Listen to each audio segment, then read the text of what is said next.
Daniel tient secret de ces paroles et scelle le livre jusqu'au temps de la fin.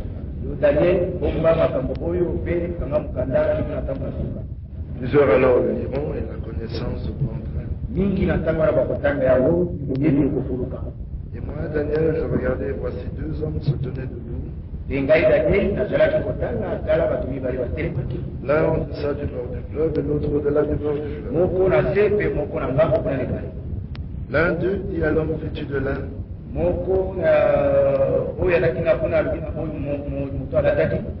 qui se tenait au-dessus des eaux du fleuve, quand sera la fin de ces prodiges? Et j'entendis l'homme vêtu de lin qui se tenait au-dessus des eaux du fleuve. Il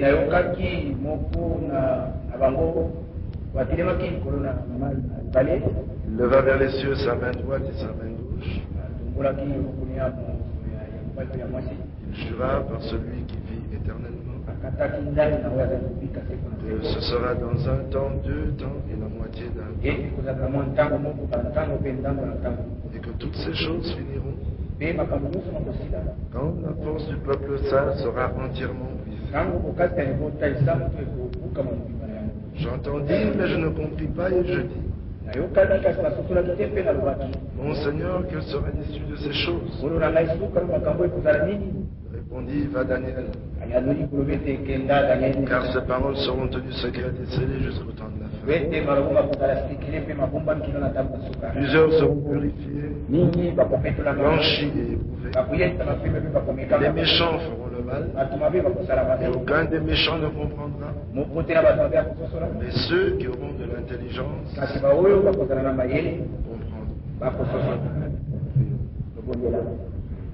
Bien-aimé, présent que nous venons de faire la lecture de ta parole, nous te demandons de disposer nos cœurs afin de recevoir ce qui vient de toi. Comme le dit le livre, au temps de la fin, les méchants ne comprendront pas, et ceux qui auront de l'intelligence comprendront. Offre-nous donc l'intelligence afin que nous comprenions.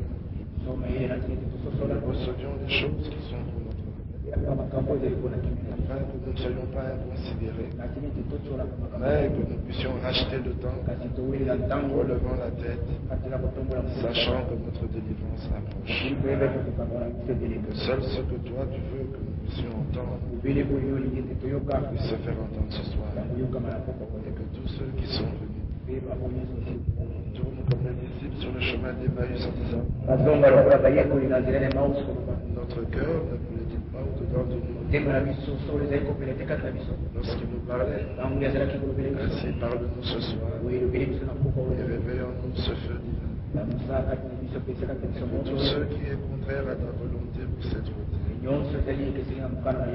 pardonne les pécheurs, sauve les perdus, guéris les malades, fortifie les faibles, donne le Saint-Esprit à ceux qui le demandent. Révèle-toi comme étant le Maire, le ressuscité et le vivant. Que toute gloire et tout honneur te reviennent.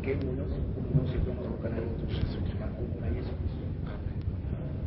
Veuillez vous asseoir.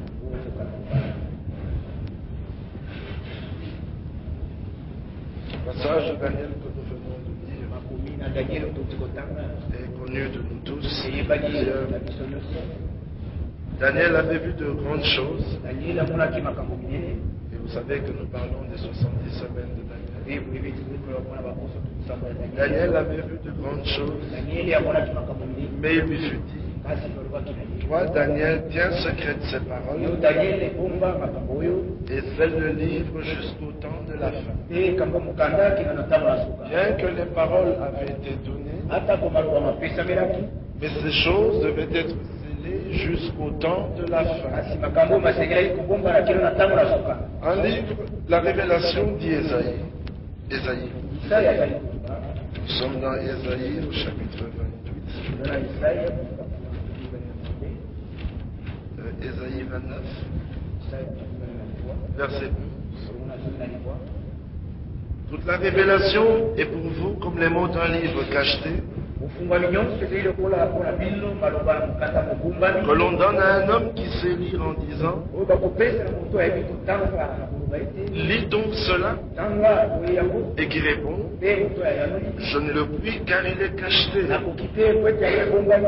Comme un livre que l'on donne à un homme qui ne sait pas lire en disant lis donc cela, et qui répond je ne sais pas lire. Ici dans Daniel 4, dans Daniel 12 au verset 4, les paroles étaient écrites dans le livre et le livre était scellé. Mais il était scellé jusqu'à un temps bien particulier qui est appelé le temps de la fin. Et l'Écriture ajoute plusieurs alors le liront et la connaissance augmentera. Les choses qui étaient scellées jusqu'au temps de la fin étaient des choses qui au temps de la fin étaient censées pouvoir être lues pour que la connaissance augmente. Il n'y a aucune révélation qui puisse être biblique qui n'ait pas son fondement dans les Saintes Écritures. La révélation doit être écrite.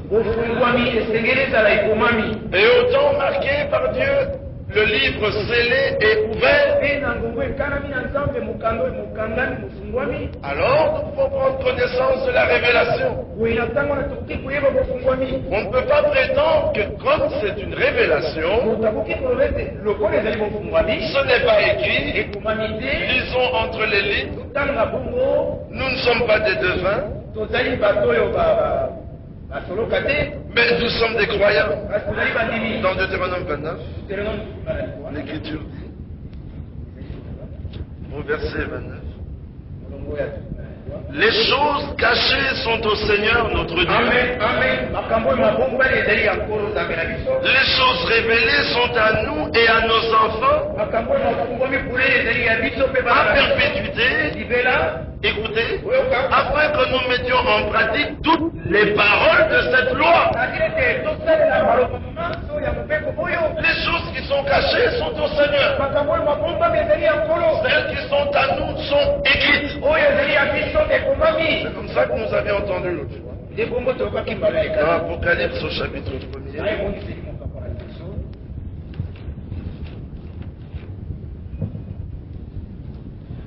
Cette première révélation de Jésus-Christ que Dieu lui a donnée pour montrer à ses serviteurs, écoutez, les choses qui doivent arriver bientôt et qu'il a fait connaître par l'envoi de son ange à son serviteur Jean. Celui-ci a attesté la parole de Dieu et le témoignage de Jésus-Christ, soit tout ce qu'il a vu. Heureux donc celui qui lit et ceux qui entendent les paroles de la prophétie et qui gardent les choses qui y sont écrites. Ici la bénédiction est prononcée sur ceux qui lisent, et si vous ne savez pas lire, sur ceux qui entendent, et sur ceux qui gardent les choses qui sont écrites. Remarquez qu'au verset 10, je fus saisi par l'Esprit au jour du Seigneur, et j'entendis derrière moi une voix forte comme le son d'une trompette qui disait, ce que tu vois, écris-le dans un livre et envoie-le aux 7 églises, à Éphèse, à Smyrne, à Pergame, à Thyatire, à Sardes, à Philadelphie et à Laodicée. Ici c'est clair que ce que Jean devait écrire, c'était ce qu'il avait vu, et il devait l'envoyer par n'importe qui. Mais les 7 églises sont nommées ici. nous sommes dans l'église de Laodicée. Au verset 19. Écris donc ce que tu as vu, ce qui est et ce qui doit arriver ensuite. Jean avait une mission bien précise, était de reprendre tout ce qu'il voyait, vivait et entendait par écrit, afin que cela puisse être annoncé aux églises qui venaient après. C'est pour ça que ceux qui lisent, entendent et gardent sont déclarés heureux. Prenons Apocalypse 22. Regardez. Verset 6. Et il me dit, ces paroles sont certaines et véritables. Et le Seigneur, le Dieu des esprits des prophètes, a envoyé son ange pour montrer à ses serviteurs les choses qui doivent arriver bientôt. Et voici, je viens bientôt. Heureux celui qui garde les paroles de la prophétie de ce livre. Verset 16. Moi, Jésus, j'ai envoyé mon ange pour vous attester ces choses dans les églises.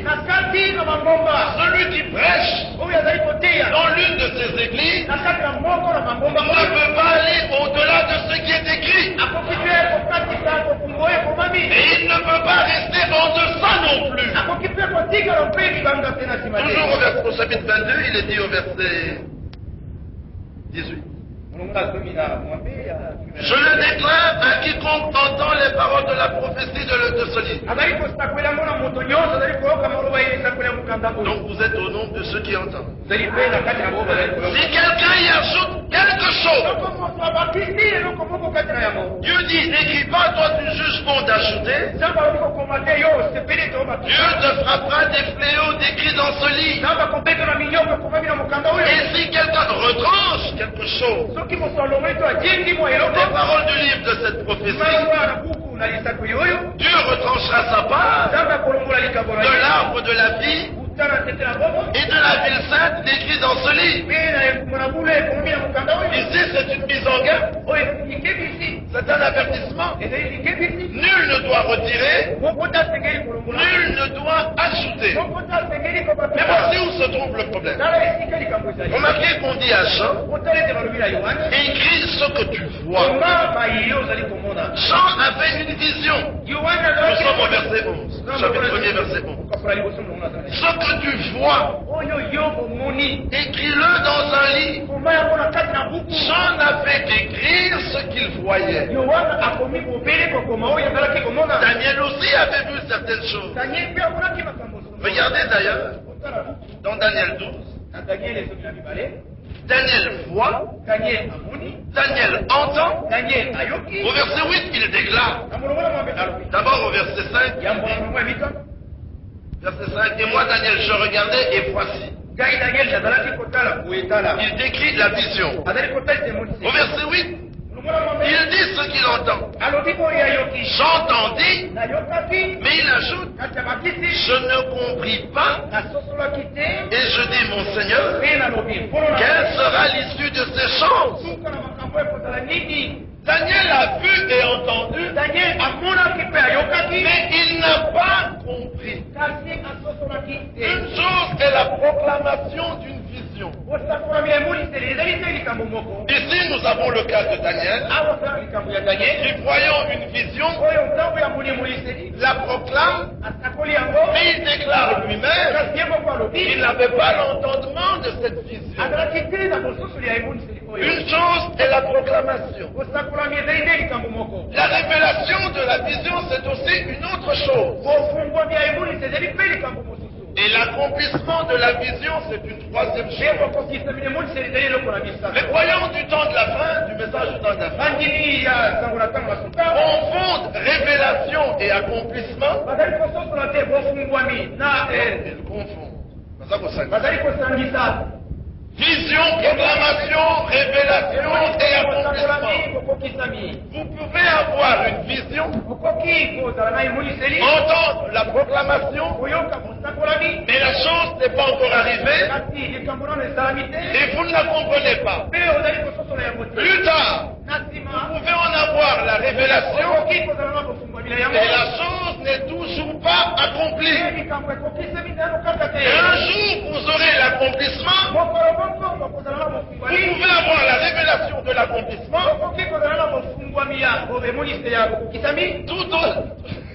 Tout aussi bien que la chose pourrait arriver sans que vous la compreniez, sans que vous en ayez la révélation. Ne vous troublez pas, nous allons expliquer. Daniel a vu, c'était des choses à venir. Il n'a rien compris et il n'en a pas vu l'accomplissement. Je crois que c'est clair.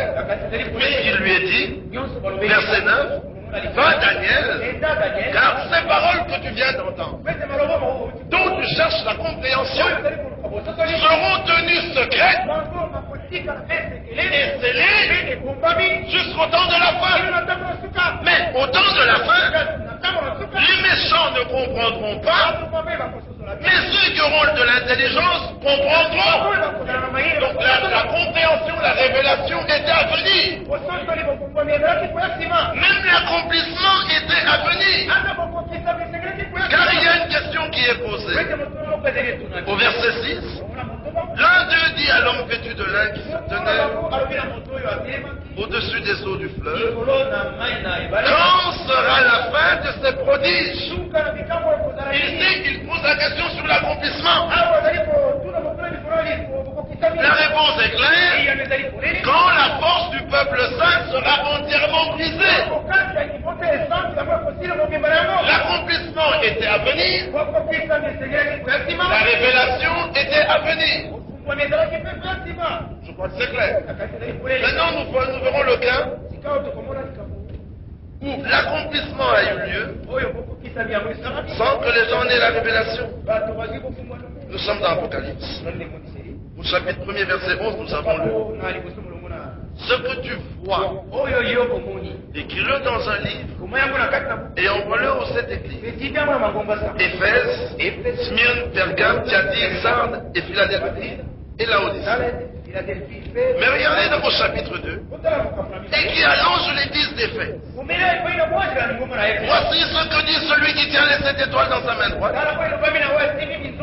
celui qui marche au milieu des 7 chandeliers d'or. Et le message à l'église d'Éphèse est annoncé. Jean lui-même vivait en ce temps-là. La chose s'accomplissait de son vivant. Et aucun d'eux n'en a eu la révélation, car il était dit que ces paroles seront scellées jusqu'au temps de la fin. Éphèse est passé, verset 8, Smyrne est passé, verset 12, Pergame, verset 18, Thyatire.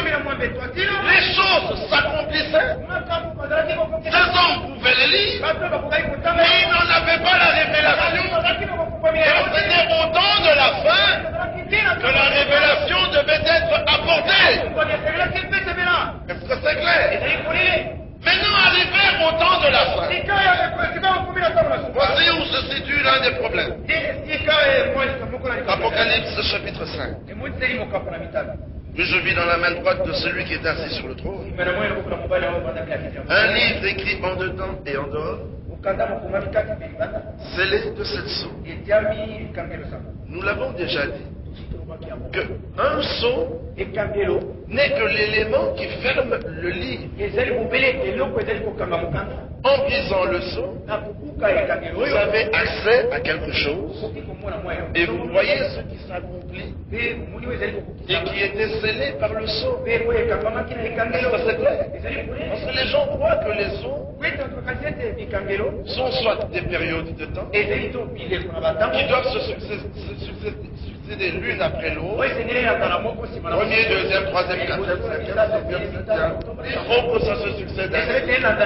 Non, non, les sons ne sont que des choses qui ferment le livre et qui empêchaient aux gens d'avoir accès à ce qui était écrit en dedans et en dehors. Est-ce que vous saisissez? C'est pour cela qu'au chapitre 6, verset 1er, je regardais quand l'agneau ouvrit un vaisseau, il eut accès à ce qui était dans le livre. Verset 2, je regardais, et voici parut un cheval blanc. Celui qui le montait avait un arc. Une couronne lui fut donnée, et il partit en vainqueur pour vaincre. Il décrit quelque chose qu'il voit, mais il n'en a toujours pas la révélation. Bien qu'il a vu l'agneau ouvrir le seau, ça c'est la vision, mais l'agneau avait-il ouvert le seau? Non, la chose était à venir. Et lui, il a la vision en son temps de ce que l'agneau fera plus tard. Est-ce que c'est clair? J'aimerais bien que vous vous souveniez de cela. Revenons au chapitre 5. Le livre était scellé de 7 sceaux. Et je vis un ange puissant qui criait d'une voix forte, qui est digne d'ouvrir le livre et d'en rompre les sceaux. Et personne dans le ciel, ni sur la terre, ni sous la terre, n'a pu ni ouvrir, ni regarder le livre. Jean, rempli du Saint-Esprit, se met à pleurer. Il pleurait beaucoup de ce que personne ne fut trouvé digne d'ouvrir le livre ni de le regarder. Mais qui était dans le ciel? Il y avait Adam, Abraham, Élie, Moïse et toutes les enfants qui étaient déjà partis. Les pauvres étaient déjà morts. Pierre était déjà mort, Jacques était déjà mort. Tous ces saints hommes étaient morts. Dans le ciel, de tous ces hommes, nul n'était dit. Sur la terre, nul n'était dit. Sous la terre, nul n'était dit. Ni de prendre, même pas de regarder le livre. Il est étonnant qu'on entend dans ces jours que quand on demande à qui était dit, l'agneau prit le livre, il regardait sur la terre, il vit son prophète et lui donna le livre. Ça, ce n'est pas une vision biblique. La vision biblique se limite à 2-3 petites choses. Verset 5. Quand Jean se met à pleurer, l'un des vieillards me dit, ne pleure point. Voici le lion de la tribu de Judas, le rejeton de David, qui a prévalu. Il a vaincu pour ouvrir le livre et ses 7 sceaux. Alors Jean relève la tête. Et je vis au milieu du trône et des 4 êtres vivants et au milieu des vieillards un agneau qui était là comme immolé. Il avait 7 cornes et 7 yeux, qui sont les 7 esprits de Dieu envoyés par toute la terre. Il vint et il prit le livre de la main droite de celui qui était assis sur le trône. Le livre, c'est le livre de la rédemption. Bien aimé, ce n'est pas la Bible. Parce que la Bible, vous et moi, nous la tenons, nous la regardons, et tout le monde peut le faire. Même le plus vil des assassins peut la ramasser et lire. Même le plus grand incrédule qui existe dans ce monde peut la tenir, et il le fait d'ailleurs. Et il se tient devant des multitudes d'hommes, et il est béni, ayant ce livre dans sa main. Donc le livre que l'agneau a pris, ce n'est pas la Bible. Ce livre-là n'était que dans les mains du propriétaire. Le livre était dans les mains de celui qui était assis sur le trône. Qui donc Elohim lui-même Dieu. Et celui qui était trouvé digne de prendre le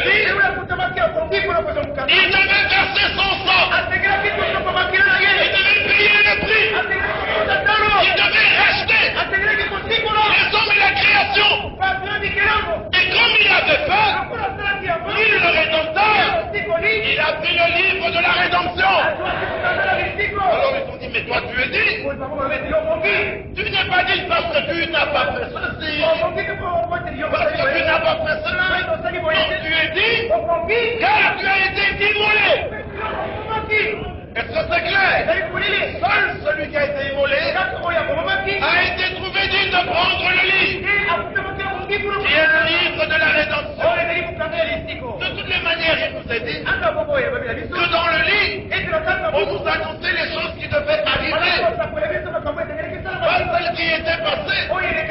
C'est-à-dire, ça nous parle du Nouveau Testament, ça nous parle du plan de la rédemption, avant l'ouverture des sceaux et la révélation des 6 premiers. Seulement les 6 premiers, nous avons eu accès au plan de la rédemption dans son entièreté. Et comme jamais auparavant, nous avons accès au plan que Dieu avait préparé avant la fondation du monde, dans des détails que même les prophètes de l'Ancien Testament n'avaient pas. Ils sont annoncés, mais nous avons la grâce de voir l'accomplissement de tout ce qu'ils avaient annoncé et la conclusion de ce plan.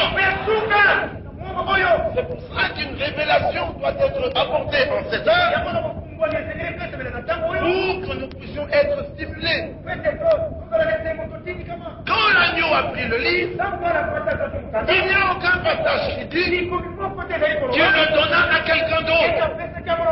Lui-même a ouvert les sceaux. Chapitre 6, verset 1er.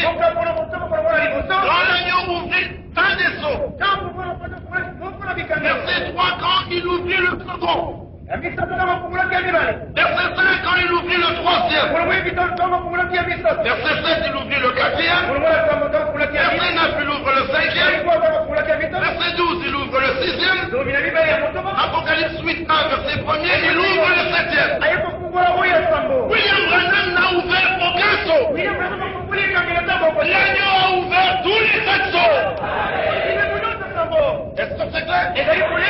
Mais quand l'agneau, le temps de Dieu était venu, il a donné la révélation de l'ouverture des 6 premiers sceaux aux prophètes qui étaient sur terre. Ah, ça c'est autre chose. Lorsque William Branham a eu la révélation des sceaux, Jean avait déjà eu la vision de l'ouverture des sceaux. Les sceaux n'étaient pas ouverts. Et les sceaux ne seront ouverts que lorsque l'agneau prendra le livre. Quand il vit le livre, il ouvrit le premier sceau. Est-ce que c'est clair? Et puis ensuite le second et ainsi de suite. Jean eut la vision de l'agneau qui ouvrait les sceaux. Et il vit ce que les sceaux cachaient. Au temps de la fin, au prophète de l'heure, la révélation a été donnée concernant ce que Jean avait vu sans comprendre. Est-ce que c'est clair? Jean avait vu un cheval blanc. Mais au temps de la fin, la révélation fut donnée. Le cheval blanc, c'est l'esprit antichrist. Quand il a été couronné, il est devenu homme, il a été couronné. C'est alors qu'il a pu changer de cheval. C'est toujours le même cavalier qui faisait se changer de cheval. Ça, c'est la révélation. Ce n'est pas l'accomplissement. Pourquoi? Parce que quand le cheval blanc avait paru et que l'antichrist était sur lui, ce n'est pas à l'âge de Laodicée. Cela est arrivé à Éphèse. L'accomplissement a déjà eu lieu quand les hommes ont eu la révélation. Mais au temps de la fin, la révélation a été donnée concernant le cheval blanc. Est-ce que c'est clair? Ici, il s'agit de proclamation, de révélation et d'accomplissement. L'agneau n'a pas encore pris le lit. Pourquoi l'agneau n'a-t-il pas encore pris le lit? Hébreux chapitre 7. Regardez ce lit d'écriture. Verset 24. Mais lui, parce qu'il demeure éternellement, possède un sacerdoce qui n'est pas transmis. C'est aussi pour cela qu'il peut sauver parfaitement ceux qui s'approchent de Dieu par lui, et donc toujours vivants pour intercéder en leur faveur. Mais s'il doit intercéder, et qu'il est souverain sacrificateur selon l'ordre de Melchisédek, donc il est entré dans un tabernacle, Hébreux 8, Hébreux 8, verset 1er et 2. Le point capital de ce qui vient d'être dit, c'est que nous avons maintenant un tel souverain sacrificateur qui s'est assis à la droite du trône de la majesté divine dans les cieux, comme ministre du sanctuaire et du véritable tabernacle qui a été dressé par le Seigneur et non par un homme. Donc aujourd'hui, il est ministre d'un tabernacle qui n'a pas été dressé par les hommes, mais par Dieu lui-même. Où est-il? Hébreux 9, verset 11. Mais Christ est venu comme souverain sacrificateur des biens à venir. Il a traversé le tabernacle plus grand et plus parfait. Verset 12. Et il est entré une fois pour toutes dans le lieu très saint. Est-ce que c'est clair? Verset 24. Car Christ n'est pas entré dans un sanctuaire fait de main d'homme, en imitation du véritable, mais il est entré dans le ciel même, afin de comparaître maintenant pour nous devant la face de Dieu. Donc maintenant il comparaît pour nous devant la face de Dieu, dans le tabernacle céleste, Hébreux 4:14. Ainsi, puisque nous avons un grand souverain sacrificateur qui a traversé les cieux, il a traversé les cieux, et il explique au verset 7, nous pouvons donc nous approcher avec assurance du trône de la grâce. C'est un trône de grâce, car l'intercession est encore possible. Est-ce que c'est clair? Mais lorsqu'il quittera l'intercession, l'Écriture dit, Apocalypse chapitre 5, verset 6, il se vit au milieu du trône. Nous avons déjà expliqué ça. Jean monte, et regarde, il voit un trône. Et il voit quelqu'un assis sur le trône. Il voit les 4 êtres vivants. Il voit les 24 vieillards. Il voit les anges. Il voit la mer de verre. Il voit tout. Mais il ne voit pas d'agneau. Vous saisissez? Il ne voit pas l'agneau. Parce que l'agneau a traversé les cieux. Est-ce que c'est clair? Et il est entré dans le tabernacle pour faire l'intercession. Mais quand on pose la question, qui est-il? L'agneau a terminé l'intercession. Il sort du lieu saint, du lieu très saint. Et alors il peut prendre le lit. Le lieu très saint n'est pas ailleurs. C'est toujours là dans le trône. Nous ne pouvons pas le voir. Nul homme n'y a accès. C'est pour ça qu'il était montré, préfiguré dans l'Ancien Testament. Le seul souverain sacrificateur entrait une fois l'an dans le lieu très saint où le peuple restait dehors. Et lui, il faisait l'aspersion du sang pour le peuple. Il n'entrait pas 2 fois, pas 3 fois, une seule fois. Quand il sortait, l'expiation était terminée. C'est pour ça que l'année du jubilé était proclamée au son des trompettes le jour de l'expiation, pendant que le souverain sacrificateur était dans le lieu très saint. Vous saisissez? Parce que quand il sortait, c'était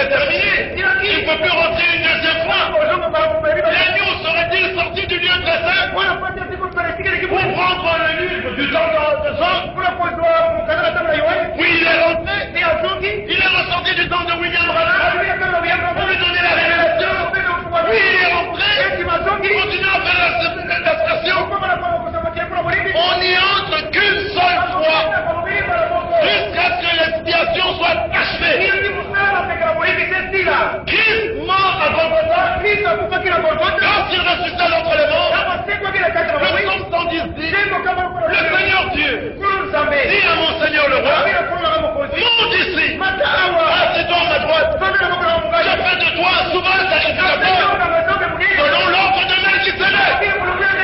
Il commence son ministère de souverain sacrificateur. Il entre pour faire l'expiation. Il est monté en n'importe quel jour. C'était le jour de l'expiation. Aujourd'hui, c'est le jour de l'expiation. C'est le jour de l'année du jubilé. Il est entré pour faire l'expiation. Lui, il fait l'expiation au ciel. Nous, sur la terre, nous sonnons de la trompette pour inviter le peuple à l'expiation. Est-ce que c'est clair? En Israël, il y avait des synagogues. Mais il y avait aussi le temple. Dans le temple se trouvait l'arche. C'est là que le souverain sacrificateur entrait.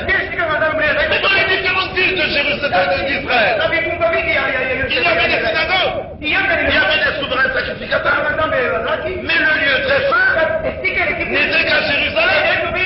Lorsque le jour de l'expiation arrivait, les sacrificateurs, donc en différents lieux, sonnaient la trompette, invitant le peuple à venir à l'expiation. Mais l'expiation ne se faisait qu'à Jérusalem.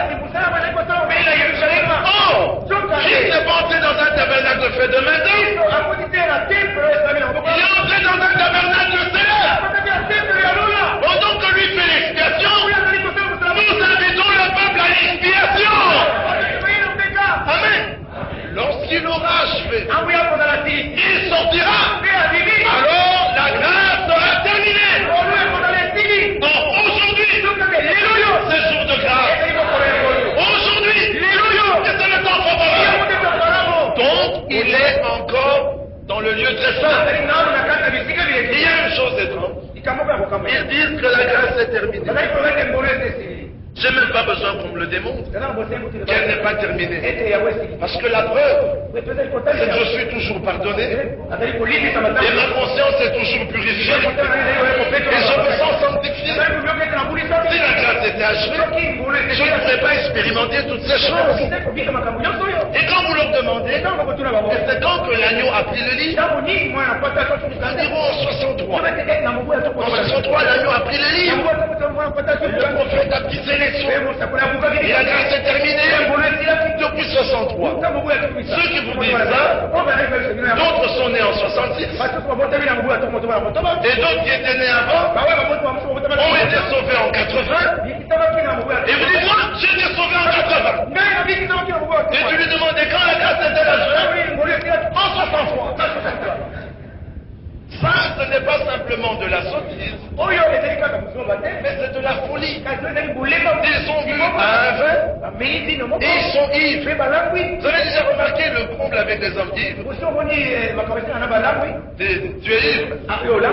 Dans la présence?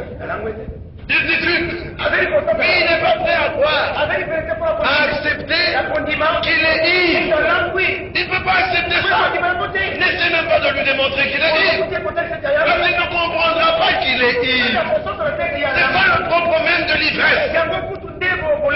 C'est lorsque tu es bien ivre, tu penses être sur tes deux pieds. Et quand tu marches, tu es convaincu de marcher droit. Et pourtant, il n'y en a pas qui font des examens autant que toi. Ils vous disent qu'ils sont sauvés en 82 et la grâce s'est terminée en 63. Si l'agneau prend le livre, c'en est fait. C'est terminé. Les hommes ne pourront plus être sauvés. Ils ne pourront plus expérimenter la grâce. Parce que quand il sort en tant qu'agneau, quand il sort en tant qu'agneau, non. Il sort à Sali Kobima, le col à moi n'a pas été. Voilà.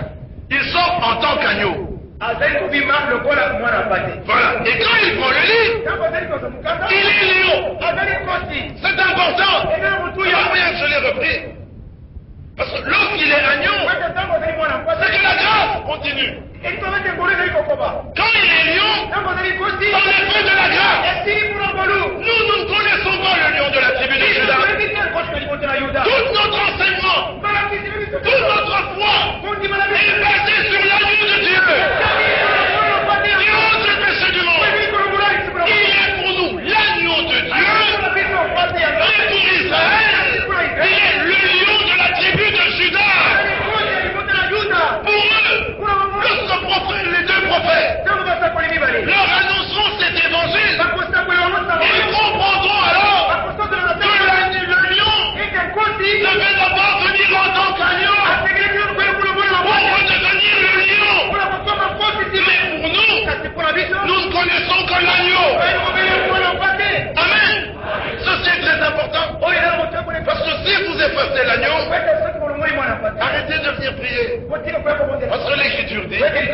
Et ils ne se repentirent pas du mal qu'ils avaient fait. Revenons un peu à Apocalypse 5, afin que nous comprenions bien.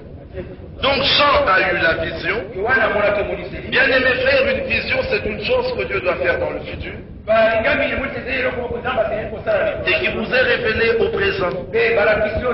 Longtemps avant que l'événement arrive.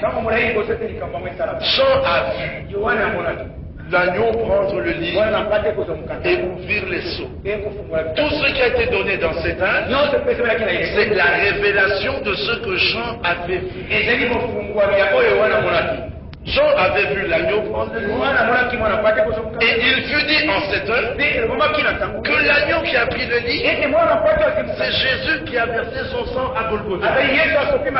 Lui seul est digne de prendre le livre, parce que lui, il a été immolé pour plusieurs. Et comme le livre, c'est le livre de la rédemption, lui, le Rédempteur, a le droit de prendre le livre.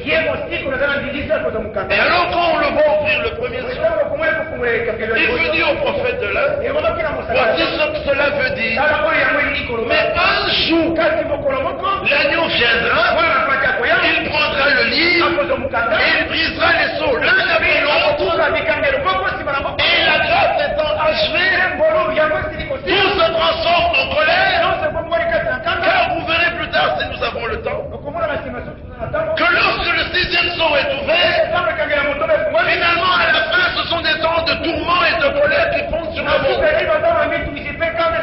Alors ce n'est plus l'agneau mais c'est le lion qui descend. L'ange puissant qui pose un pied sur la terre et un pied sur la mer et il rugit comme rugit un lion. Il ne faut jamais confondre une vision, sa révélation et son accomplissement. Tu peux avoir la révélation et la proclamation alors que l'accomplissement est encore à venir. Ainsi en cette heure, lorsque la révélation des sceaux ont été apportées, avec la révélation des 6 sceaux, nous avons pu comprendre que 3 se sont déjà accomplis, le 4e s'accomplit, le 6e est à venir, une partie du 5e s'est déjà accomplie, une autre partie doit encore s'accomplir, et le 7e est à venir. Alors eux vous diront, non frère, même le 7e a déjà été fait. Apocalypse chapitre 8, verset 1er. Quand il ouvrit le ciel, le 7e sceau, il y eut dans le ciel un silence d'environ une demi-heure. Jean a vu qu'il y avait un silence et Jean n'a pas pu expliquer le silence. Il y en a un qui me disait, non frère, la demi-heure est déjà là. Et je lui dis depuis quand? Parce que sur la terre, il y a beaucoup de bruit. Il y a un petit peu de guerre. Il y a des tremblements de terre. Il n'a pas osé dire sur la terre. Il dit dans le ciel. Parce que l'Écriture dit, il y a eu un silence dans le ciel. Alors je lui dis, t'arrive-t-il de te repentir? Et tu dis oui. Je dis, est-ce qu'il y a des hommes qui sont sauvés? Il dit oui. Je dis, mais dans Luc 15, au chapitre, au verset 10, il dit, je vous le dis que chaque fois qu'un pécheur se repent, il y a de la joie dans le ciel. Alors je dis, mais toi, ton silence, il est entrecoupé par des cris de joie. Les anges poussent chaque fois que les anges se convertissent. Alors il s'est arrêté. Il m'a regardé. Il y a un silence. Je dis, mais c'est pas parce que tu cries qu'il y aura le silence dans le ciel. Quand l'Écriture dit qu'il y a un silence, ça n'a pas besoin d'interprétation. Cela veut simplement dire qu'il y eut un silence. C'est aussi simple que ça. Vous saisissez. L'Écriture a laissé à sa place. Ne pose pas de difficulté. La difficulté vient lorsque l'homme veut expliquer expliquer ce que Dieu n'a pas expliqué. Nous avons vu avec vous que lorsque la 70e semaine de Daniel commence, les 10 épouses est censées être enlevées. Pourquoi? Parce que Romains 11 nous dit qu'il ne peut pas traiter en même temps avec les nations et en même temps avec Israël. Verset 27. Romains 11, 27. Car je ne veux pas, frère, que vous ignoriez ce mystère, afin que vous ne vous regardiez point comme ça. Une partie d'Israël est tombée dans l'endurcissement, jusqu'à ce que la totalité des païens soit entrée. Et lorsque la totalité des païens sera entrée, ainsi tout Israël sera sauvé. Il traite d'abord avec les nations, et ensuite ils rentrent vers Israël. Acte 15, verset 14. Simon a d'abord montré comment Dieu a d'abord jeté le regard sur les nations. Pour choisir du milieu de la peuple qui porte son nom. Et ensuite il relèvera la tente de David. Et alors il cite en cela les prophètes. Il ne peut pas faire les deux en même temps.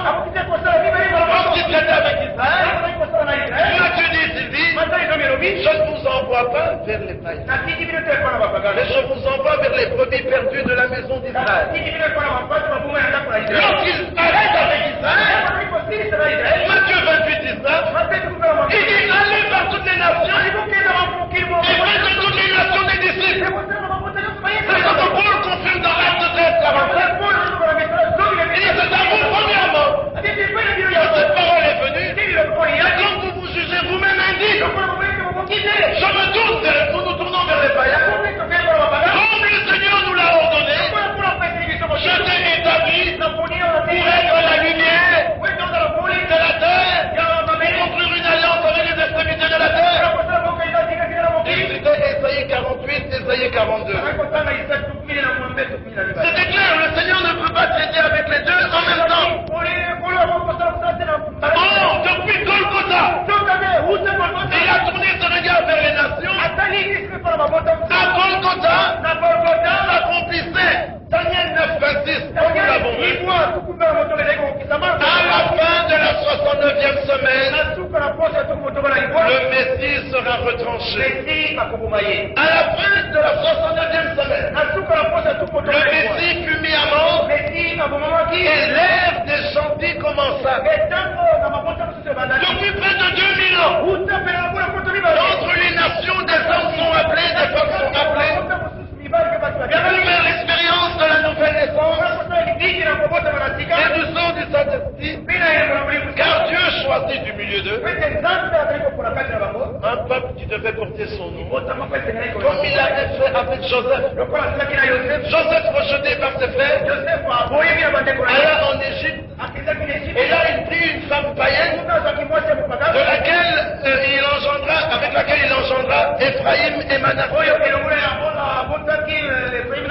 Il prit une femme païenne, mais lorsque ses frères vinrent, il dut écarter la femme païenne pour se faire reconnaître à ses frères. Tant que la femme païenne est encore là, il ne va pas parler à ses frères. C'est pour cela que lorsque la 70e semaine de Daniel doit commencer, il faudra que l'église épouse soit enlevée. Or, maintenant, nous voyons les premiers pas à cette alliance. Voyons comment l'Antichrist veut conclure l'alliance avec Israël. Il sera une alliance de 7 ans. Et pendant les 3 premières années et demie, selon Apocalypse chapitre 11, verset 3, il est dit d'abord dans Apocalypse 7 qu'il y avait 144 000 qui devaient être scellés avant qu'aucun fléau ne tombe sur la terre.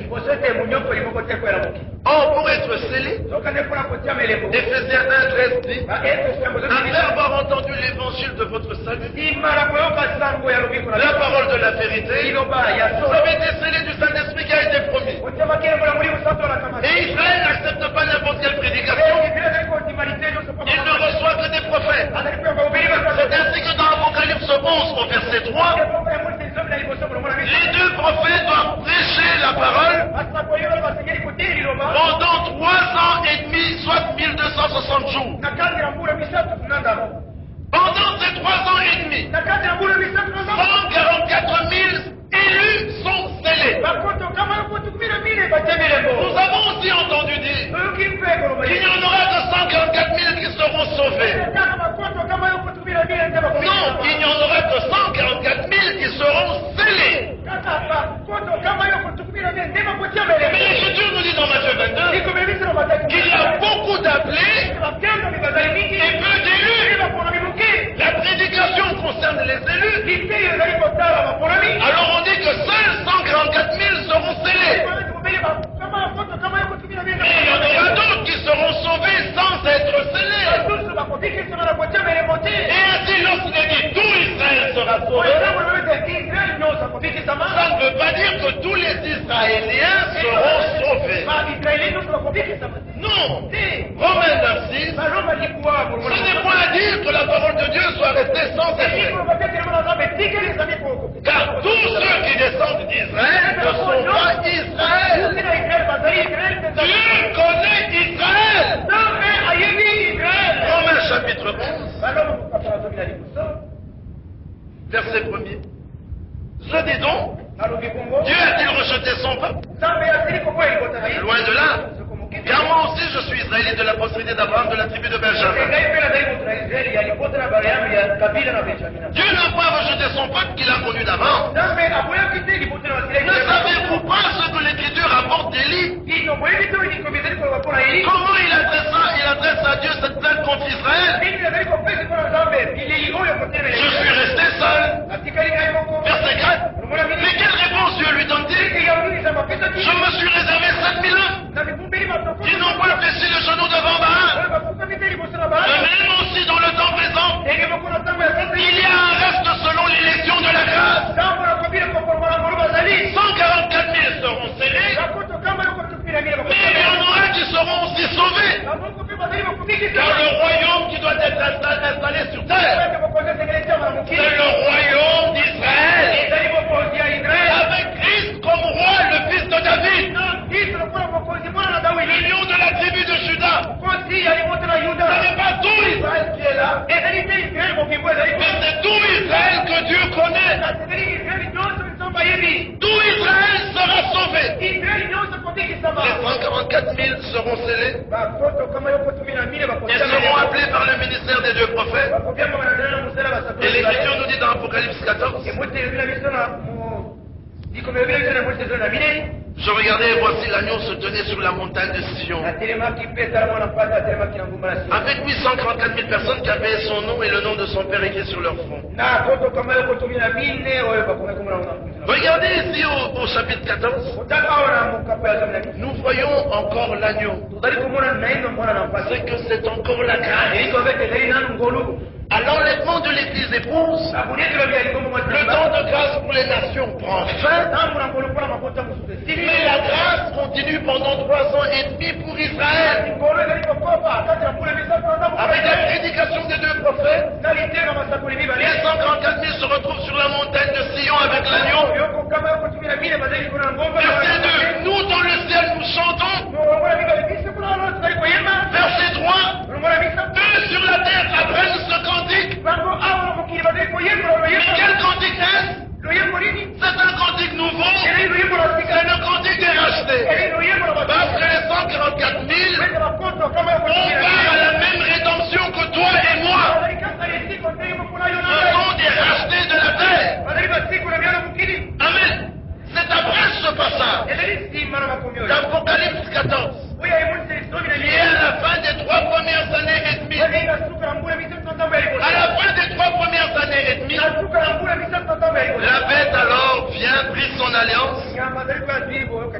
Regardez ce qui est dit dans Apocalypse 11, verset 7. Quand ils auront achevé leur témoignage, à la fin des 3 ans et demi, la bête immonde de l'abîme leur fera la guerre, les vaincra et les tuera. Ésaïe, au chapitre 33, déclare, verset 8, les routes sont désertes, on ne passe plus dans les chemins, l'Antichrist a rompu l'alliance, il méprise les villes, il n'a de respect pour personne. Pendant cette période, c'est Apocalypse 11, verset 2 qui s'accomplit.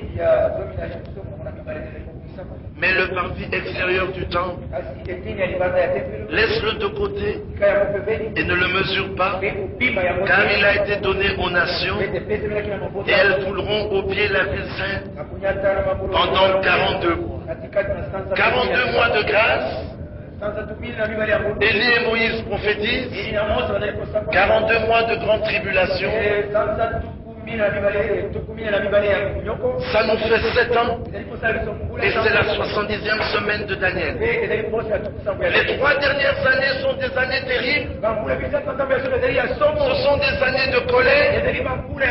La colère de Satan fond sur les hommes et la colère de Dieu aussi fond sur les hommes. Et le tout se termine par la grande bataille d'Armageddon. Ceci est important parce que lorsqu'on ne s'est pas placé cela de cette manière, les hommes disent qu'il ne reste alors que 3 ans et demi et ils sont obligés de prendre les septonnaires et les mettre dans notre âge. Or, que nous dit l'Écriture? Dans Apocalypse 14, l'agneau descend sur la montagne de Sion. C'est à la fin de la prédication des 2 prophètes, Moïse et Élie. Regardez qu'il descend, il n'a rien en main. Donc il n'a pas encore pris le livre. Il se révèle aux 144 000 selon Zacharie 12, verset 10. Un esprit de supplication a été déversé sur eux. Un esprit de supplication et de grâce. Ils tournent les regards vers lui, celui qu'ils ont percé. Ils pleurent sur lui comme on pleure sur un fils unique. C'est la fête d'expiation à laquelle les 2 prophètes, par la trompette retentissante,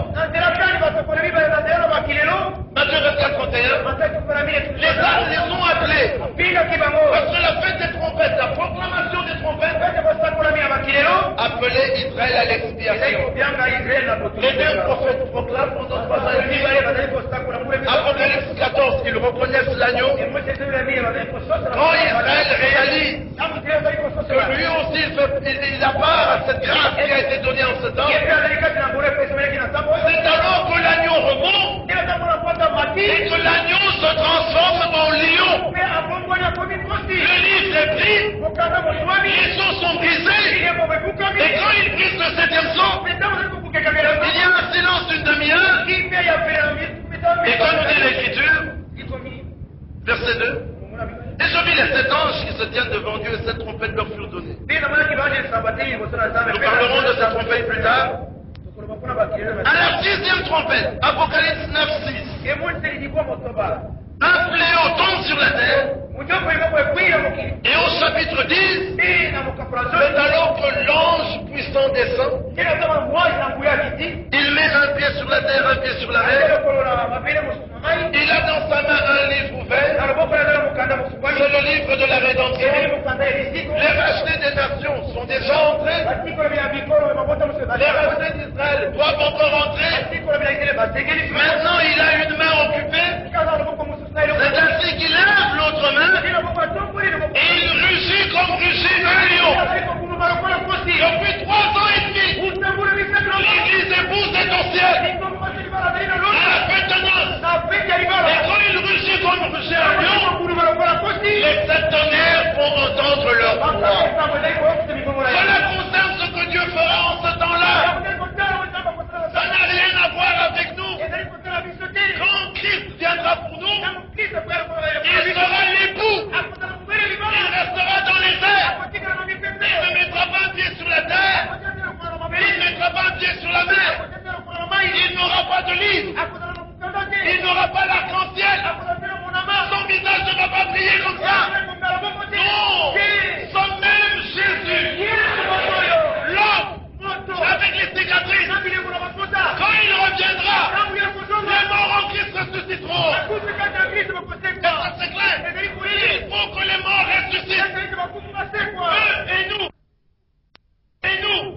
sur des nuées. Alléluia. Nous dirons ensemble. Pourquoi sur des nuées? Lui aussi viendra sur les nuées. Alléluia. Mais qu'est-ce que la nuée? Mais c'est la demeure de Dieu. Ah oui. Comment apparaissait-il dans l'Ancien Testament? Dans la nuée. Et quand la nuée descendit sur la montagne de transfiguration, Jean, Pierre et les autres avaient d'abord vu Moïse, Jésus et Élie, et ensuite, ils entendent une voix. Et du sein de la nuée, la voix dit, celui-ci, qui était-il? Celui qui était dans la nuée. Bien mes frères, nous serons tels qu'il est. En Jean 3:2, nous serons tels qu'il est. Nous le verrons face à face. Pourquoi? Il est le dernier Adam. Nous sommes la dernière Ève. D'où est sorti Ève? Elle est sortie d'Adam. Sève de sa chair. Eau de ses os. Parole de sa parole. Esprit de son esprit. Celui qui a vu Jésus a vu le Père. Et celui qui s'attaque à l'Église, il s'attaque à Jésus. Que voyez-vous? C'est mon corps que vous voyez. Et alors mon corps il vieillit. Mais quand vous regardez Jésus, mais c'est son corps qu'on voit. Son corps qui est l'Église. Avez-vous la révélation? Cette nuée-là, nous y demeurons. C'est pour ça que Jean dit, et je vis la Jérusalem céleste, ayant en elle la gloire. C'est ça notre demeure. Nous demeurons là éternellement. Il n'aura plus besoin de soleil, car l'agneau est notre lumière. Nous allons quelque part. Voilà pourquoi la prédication doit être placée correctement, afin que nous ayons une espérance vivante. Nous vivons les dernières heures de l'histoire du salut. La révélation que nous avons, mais encore les vrais la voix. Nous connaissons des temps très difficiles. Et lorsque nous les rencontrerons, vous voudrez les voir et les saluer. Et les feux vont regarder et dire, voici ceux qui ont fait le dernier baroud. Le baroud d'honneur. C'est nous qui allons remporter la dernière bataille. La plus terrible de toutes. Nous nous écrions, oh mort, où est ton aiguillon? La mort a été engloutie. Alléluia. Avec qui Dieu veut-il le faire? Avec des hommes faibles comme nous. Voilà pourquoi ça doit être par la grâce. Et nous recevrons des couronnes. Mais nous prendrons ces couronnes. Et nous les jetterons à ses pieds. Et nous lui dirons, tu es digne. Alléluia. Il est digne.